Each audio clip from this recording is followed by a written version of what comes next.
Nakakapagod. Pauwi lang natin. Grabe. Yung ulam panis na, hindi nyo man lang napansin. Tapos tambak pa yung mga ugasin.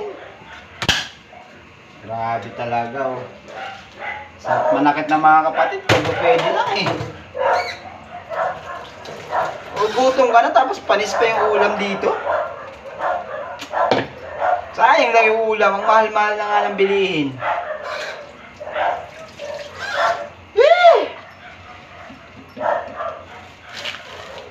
Di man na makapaghugas. Inuuna yung paglalakwatsa. Tambay. Magagawa niyo sa labas. Puro kayo tambay. Ang daming hugasin dito. Kayo naman yung kumain. Hindi pa nga kumakain. Ako pa yung pinaghugas nyo. Ang lalakas nyo. Grabe kayo. Ang sarap manakit. Kung pwede lang. Mananakit na ako eh.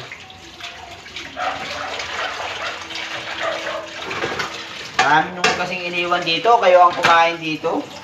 Sa akin yung iyan itong hugasin. Grabe kayo, grabe. Pang init kayo ng laman loob. Yung lababo, barado pa. Tinirahan yung mga kanin, tsaka mga basura dito. Hindi nyo malang inayos pagtapos nyo kumain. Sino yung inaasahan nyo? Ako lang palagi. Ano kung wala ako? Grabe kayo ah. Parang wala kayo nakikita. Nagiging bulag kayo sa katotohanan ah.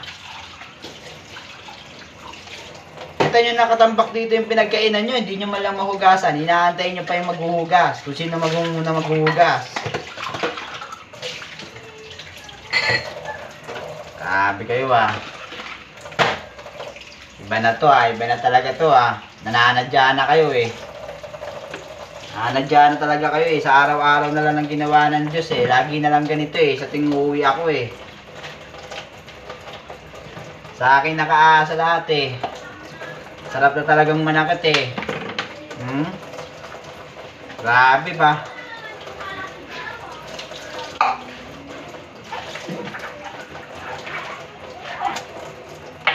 Grabe. Diyos ko po, kung pwede lang papiliin ako ng mga kapatid, ginawa ko na. Diyos ko po. Sarap manakit, Diyos ko po. Grabe ba? Hugas na lang, hindi pa makaya. Takot mabasa ang kamay. Grabe. Antay pa may milagrong magawa dito sa bahay. Gumawa ng hugasan.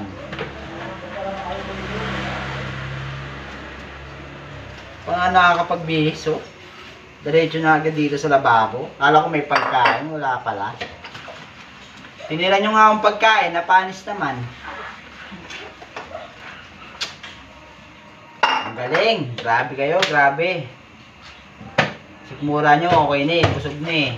Di man lang kayo, di nyo man lang tinignan yung ulam kung may mapapanis ba o mapapanis ba. Parang maputol yung mga kamay nyo eh. Ayaw nyo gumalaw dito sa bahay eh. Grabe kayo eh. Para kayong mga bata eh. Tatandaan nyo naman. Maasa kayo lagi sa may gagawa eh.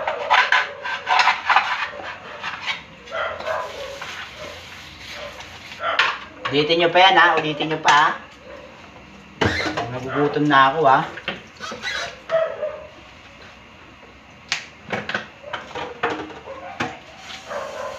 Iwan pa kayo ng basura. Hindi naman ako nakakain.